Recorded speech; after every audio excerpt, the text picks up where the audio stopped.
Hi అండి. ఈరోజు story ఒక రైతు కథ. ఈ స్టోరీ 2020 సంవత్సరంలో జరిగిన కథా పోటీల్లో రూ. 3000 బహుమతి పొందింది. ఇక స్టోరీలోకి వెళ్ళిపోదాం. పగలంతా వడిసెల రాయి పట్టుకొని గువ్వలు తోలాలి. సందకాడికి ఇంటికి రాగానే పశువులకు గడ్డేయాలి, పాలు పితకాలి. పొద్దున్నుంచి చెమట చుక్కలతో తడిబారిన శరీరాన్ని శుభ్రంగా కడుక్కొని గడపలోకి అడుగు పెట్టగానే ఏవండి, అబ్బాయికి ఫీజు కట్టాలంట, ఆన్లైన్ క్లాసులంట, వాడికి సెల్ ఫోన్ కావాలని అడుగుతున్నాడు అంటూ భార్య బాధ్యత గుర్తు చేసింది.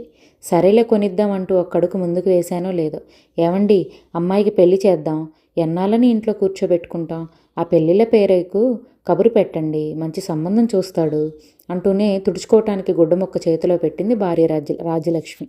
అలాగే చేద్దాం అంటూనే వెళ్ళి కంచం ముందర కూర్చున్నాను. ఆ పాపన్న లేడు, మీరు అలా బయటికి వెళ్ళగానే వచ్చాడు. మొన్న బోరు వేయటానికి చేసిన అప్పు ఎప్పుడు తీరుస్తారని అడిగాడు అంది పప్పుకూర అన్నంలోకి వడ్డిస్తూ భార్య. నేనేం మాట్లాడలేదు. అన్నం తినేసి వసారలోకి వచ్చాను. అప్పు చేసి వెంటనే పంట అంతో ఇంతో పండితే గడ్డి కూడా మిగలకుండా పోయింది. ఈసారైనా కాపుకొచ్చిందా అంటే అదీ లేకపోయే. రేపు కంకులు కోయాలి. కూలీల కోసం ఊర్లోకి బయలుదేరాను. మామూలుగా పనికొచ్చే సాలమ్మతో కలిసి రేపు కంకులు కోయాలి సాలమ్మ అన్నాను. 400 ఇస్తే వస్తాము అంది సాలమ్మ. గొంతులో వెలక్కాయ పడ్డట్లయింది నాకు.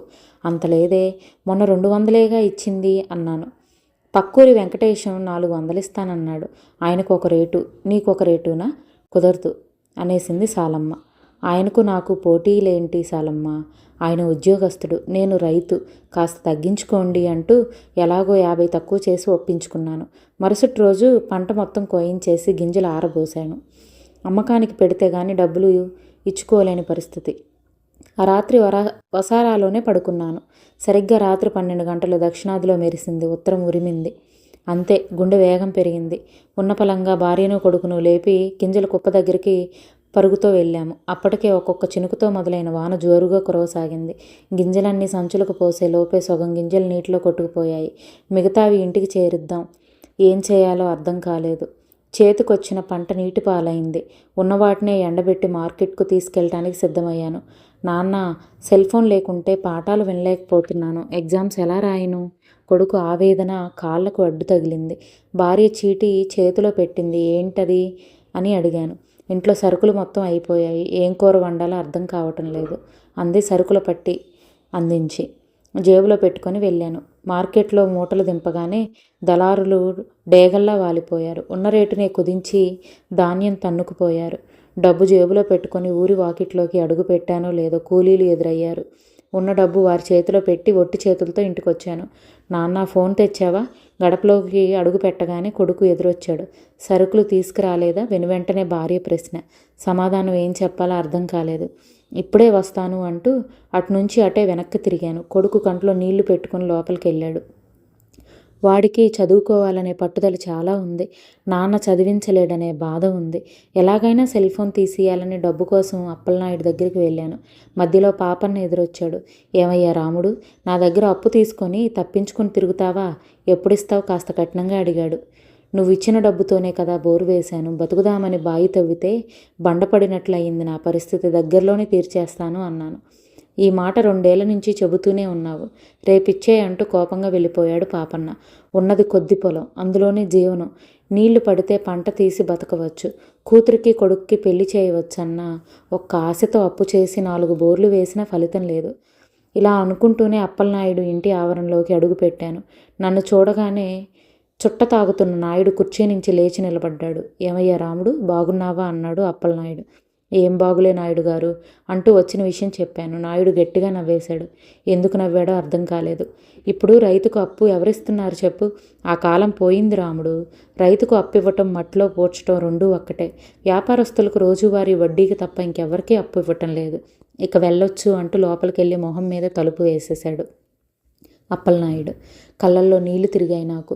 తుడుచుకొని వెనక్కి తిరిగాను. తిన్నగా బజార్లోకి అడుగు పెట్టాను. జనాలందరూ దిగుడుబావి గట్టు వైపు పరుగులు పెడుతున్నారు. ఏం జరిగింది అని ఒకరిద్దరిని అడిగితే సరైన సమాధానం చెప్పలేదు. నేను కూడా వెళ్ళాను. బావి దగ్గర జనాలు గుంపులుగా ఉన్నారు. ఆ గుంపులోంచి ఎవరో ఆడవాళ్ళు ఏడుపు వినిపిస్తోంది. అక్కడున్న కొందరు నా వైపు అదోలా చూశారు. జనాలను తోసుకుంటూ ముందుకెళ్ళి చూసేసరికి గుండె ఆగిపోయినంత పనైంది. కొడుకు చెట్టుకు విగతజీవిగా వేలాడుతున్నాడు. నాన్న చదివించలేడని నిర్ణయించుకున్నాడో ఏంటో. ఇంట్లో ఇబ్బందులు చూసి కలత చెందాడనుకుంటాను.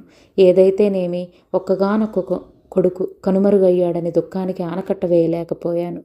భార్య సొమ్మసిల్లి పడిపోయింది. కర్మకార్యం ముగించాక మాటే గాని ఇంట్లో మునుపటి కలలేదు. కష్టాలతోనే కాలం వెళ్ళబుచ్చుతున్నాం. ఆ రోజు ఊరంతా జాతర చేస్తున్నారు. చేతిలో చిల్లిగవ్వలేదు. జాతర సంగతి దేవుడెరుగు. ఊర్లో అందరూ తునకలు తింటున్నారు. అమ్మాయికైనా తీసుకురండి అంది భార్య. పాత స్నేహితుడు రంగడి దగ్గరికి వెళ్ళాను. మధ్యలో రచ్చబండ దగ్గర సమావేశం పెట్టారు. చూద్దామని వెళ్ళాను. రైతుల గురించి, వారి కష్టాల గురించి సమావేశపు పెద్ద ఉపన్యాసం ఇస్తున్నాడు. కష్టపడి పంట వేస్తే కూలీలకు సగం, దున్నటానికి సగం, మందులకు సగం పోయి అంతో ఇంతో చేతికొస్తే మార్కెట్లో దళారీలకు కాస్త పోతుంది. ఒట్టి చేతులతో ఇంటికి వచ్చే పరిస్థితి రైతుది అంటూ చెబుతున్నారు. అక్కడి నుంచి నేరుగా మిత్రుడి దగ్గరకు వెళ్ళి విషయం చెప్తే, చేతిలో పైసా లేదు రాముడు, మా ఆవిడ కూడా కూరగాయలు లేక చింతపులుసు చేసింది అనేశాడు. తిరుగుముఖం పట్టాను. వస్తుంటే పెళ్ళిళ్ళ పేరయ్య ఎదురొచ్చాడు. సంబంధం చూశాడట. వచ్చే శనివారం మంచి రోజు, పెళ్లి కొడుకు తరపు వాళ్ళని రమ్మని చెబుతున్నాడు. సరే అన్నాను. విషయం ఇంట్లో చెప్పగానే భార్య ముఖంలో సంతోషం తాండవించింది. కావలసిన ఏర్పాట్లన్నీ చేసుకున్నాం. ఆ రోజు రానే వచ్చింది. అమ్మాయిని చూడటానికి అబ్బాయి తరపు వాళ్ళు వచ్చారు. ఇల్లు, వాతావరణం, పద్ధతులు అన్నీ బాగా నచ్చాయి వాళ్లకు. వాళ్ళేమో ఒప్పేసుకున్నారు. సంబంధం కుదిరిందని తెలియగానే గుండె కొంచెం బరువెక్కింది. ఇచ్చిపుచ్చుకోవటానికి మాట్లాడేసుకున్నాక కార్యం ఎలా ముగించాలా అని దిగులు పుట్టింది నాలో. పంట లేదు, ఆదాయం లేదు, ఇల్లు గడవటానికే ఇబ్బందిగా ఉంది. ఎలాగైనా అమ్మాయిని పెళ్లి చేసి పంపిస్తే తర్వాత సంగతి ఆలోచించవచ్చులే అని తిరిగి అప్పలనాయుడు వద్దకే వెళ్ళి విషయం చెప్పాను. భూములు పెద్దగా రేటు పలకటం లేదు రాముడు. అందులో మీ భూమి రహదారికి దూరంగా ఉంది. ఇక ఎన్నేళ్ళైనా ఆ భూమి రేటు 1,00,000కు మించి పెరగదు. ఆలోచించుకో అన్నాడు అప్పలనాయుడు. ఏ రేటైనా తప్పదు. ఒక రేటు నిర్ధారణ చేసి అగ్రిమెంట్ కాగితాలపై సంతకం చేసి కొంత పైకం తీసుకొని ఇంటికి వచ్చాను. భార్య బట్టలు ఉతుకుతూ కూర్చుంది బయట. విషయాన్ని తడబడుతూనే చెప్పాను. గుడ్లప్పగించి చూసింది నా వైపు. అమ్మాయికి పెళ్ళిడు దాటిపోయింది. చేయకపోతే సమాజం చులకనగా చూస్తుంది. తప్పదు, చేయాలి కదా అన్నాను. అలాగే చేద్దాం అంది. పొలం కొంత అమ్మేసి అమ్మాయికి పెళ్లి చేసేసాను. ఇప్పుడు ఇంట్లో ఇద్దరమే ఉన్నాం. మిగిలిన పైకంతో ఈ ఏటా పంట పెడదామని నిర్ణయించుకున్నాం. అనుకున్న విధంగానే సకాలంలో వర్షం పడింది. నేలను చదును చేసి విత్తనం పూడ్చాను. 2 నెలలు తిరిగేసరికి పంట ఏ పెత్తున పెరిగింది. నా సంతోషానికి అవధులు లేవు. దిష్టిబొమ్మ కూడా పెట్టించాను. ఏరా రాము, అదృష్టవంతుడివి, పంట చాలా బాగా వచ్చింది. అప్పులన్నీ తీర్చేసి సంతోషంగా ఉండు అన్నాడు నా చిన్ననాటి స్నేహితుడు రంగడు. నిజమే, ఈ ఏటా ఎలాగైనా అప్పు తీర్చేయాలి మనసులో అనుకున్నాను. శ్రద్ధగా పనిచేసి కలుపు తీయించాను. డబ్బు బాగానే ఖర్చు పెట్టాను. ఈ ఏటాతో కష్టాలు తీరిపోతాయని నా భార్య సంతోషపడుతోంది. పంట కోత కోయించాను. నేలపై విరగ్గాసిన చెట్లను చూడటానికి ఊరు వారందరూ వస్తున్నారు.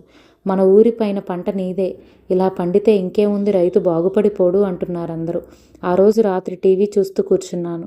7 గంటలు వార్తలు వస్తున్నాయి. బంగాళాఖాతంలో అల్పపీడన ద్రోణి కొనసాగుతోందని, రాగాల 24 గంటల్లో భారీ వర్షాలు కురుస్తాయని వాతావరణ శాఖ తెలిపిందట. నేలపై చెట్లు నానిపోతే కాయ పనికిరాదు, పైగా ధర పలకదు. కాయలు ఇంటికి చేరాలంటే ట్రాక్టర్ సహాయం కావాలి. పొరుగురి రామాంజీకి ఫోన్ చేశాను, పని చేయలేదు. ఆ ఊరికి వెళ్ళేటట్టుగా తప్పటం లేదు. రోడ్డు మార్గంలో ఆటోలు చాలా తక్కువ. ఎప్పుడు వస్తాయో ఎప్పుడు పోతాయో తెలియడం లేదు. అడ్డదారిలో నడిచి వెళ్తే 3 ఫర్లాంగుల దూరం. తెల్లవారుజామున లేచి బయలుదేరి వెళ్ళాను. ఆ ఊరికి చేరేపాటికి అన్నం పొద్దు దాటిపోయింది. ఎలాగో రామాంజీని కలిశాను. ట్రాక్టర్ దున్నటానికి వెళ్ళింది. మధ్యాహ్నం పైన వస్తుంది. రాగానే వెంటనే పంపిస్తాను అన్నాడు. ఉన్నది అదొక్కటే. సరే అనక తప్పలేదు. ఒకప్పుడు 4-5 ట్రాక్టర్లు ఉండేవి. వర్షం లేక బోర్లు చెరువులు ఎండిపోగానే అవి అమ్మేసి బతుకు తెరుగు కోసం పట్నం వెళ్ళిపోయారు. నేను ఇంటికి బయలుదేరాను. 1/2 ఫర్లాంగు దాటానో లేదో తూర్పు దిక్కు నుంచి మేఘాలు కమ్ముకొచ్చాయి. ఒక్కొక్క చినుకు పట్ట మొదలైంది. దిగులుతో ఇంటికి ఫోన్ చేశాను. భార్య ఎత్తి ఇక్కడ వర్షం రాలేదు అని చెప్పగానే హమ్మయ్య అనుకొని కాస్త ఊపిరి పీల్చుకున్నాను. వర్షం జోరందుకుంది. ఒడిసెల రాళ్లతో కొడుతున్నట్టుగా గాలివాన ఎక్కువైంది. నడవటానికి కాలేదు. పక్కనే ఉన్న చెట్టు కింద తలదాచుకున్నాను. ఉరుములు మెరుపులతో బీభత్సం సృష్టిస్తోంది. కాసేపటి తర్వాత కాస్త తగ్గుముఖం పట్టగానే ఇంటికి బయలుదేరాను. అక్కడ పరిస్థితి ఎలాగా ఉందోనని భార్యకు ఫోన్ చేశాను. రింగ్ అయింది, తీయలేదు. వేగంగా ఇంటికి చేరుకున్నాను. ఇంటికి తాళం వేసింది. ఎక్కడికి వెళ్ళినట్టు అర్థం కాలేదు. పొలం దగ్గరికి పరుగులు పెట్టాను. జనాలందరూ గొడుగులు పట్టుకొని నించున్నారు. అందరినీ తోసుకుంటూ వెళ్ళి చూశాను. గుండె ఆగినంత పనైంది. పంట మొత్తం ఊడ్చుకుపోయింది. భార్య సొమ్మసిల్లి పడి ఉంది. వెంటనే ఆసుపత్రికి తీసుకెళ్ళాను. భయంతో గుండె పట్టేసి చనిపోయిందని చెప్పగానే అక్కడే కూలబడిపోయాను. ఏం జరిగిందో తెలియదు. మెలకువ వచ్చేపాటికి కూతురు ఏడుస్తూ గుమ్మం దగ్గర నించుంది. అల్లుడు పక్కనే కూర్చున్నాడు. 2 వ్యక్తులు నా ఎదురుగా నిలబడి ఉన్నారు. ఎవరు మీరు అని అడిగాను. రాము గారు, మీ పంట నష్టపోయిందని తెలిసింది. నష్టపరిహారం రాసుకుందామని వచ్చాను అన్నాడు అతను. గట్టిగా నవ్వేశాను. అదేంటో వెంటనే ఏడ్చేశాను. మీరు ఇవ్వాల్సింది పంట నష్టం కన్నా ముందు పరువు నష్టం. అప్పు చేసినప్పుడు మీరు లేరు. పస్తులు పడుకున్నప్పుడు మీరు లేరు. కొడుకును పోగొట్టుకున్నప్పుడు మీరు లేరు. జీవనం జరగక ఆస్తిని అమ్ముకున్నప్పుడు మీరు లేరు. చివరికి భార్య గుండె ఆగి చనిపోయినప్పుడు మీరు లేరు. ఇప్పుడు వచ్చి దేనికి నష్టం చెల్లిస్తారండి? అందరూ ఉన్నప్పుడే దిక్కులేంది. ఒంటరి వాణ్ణి, ఇవన్నీ అవసరమా అంటూ 2 చేతులు జోడించాను. కూతురు వైపు చూసి, రైతుగా పుట్టడం అదృష్టమే కానీ పేద రైతుగా పుట్టకూడదమ్మా అంటూ కన్నీళ్లు తుడుచుకున్నాను. అల్లుడు దేవుడు కాబట్టి నన్ను తన వద్దే పెట్టుకున్నాడు. అదే తడువు నాగలి పట్టింది లేదు. ఓకే అండి, ఈ స్టోరీ మీకు నచ్చినట్లయితే మన ఛానల్ని సబ్స్క్రైబ్ చేయండి, వీడియోని లైక్ చేయండి. Thank you so much.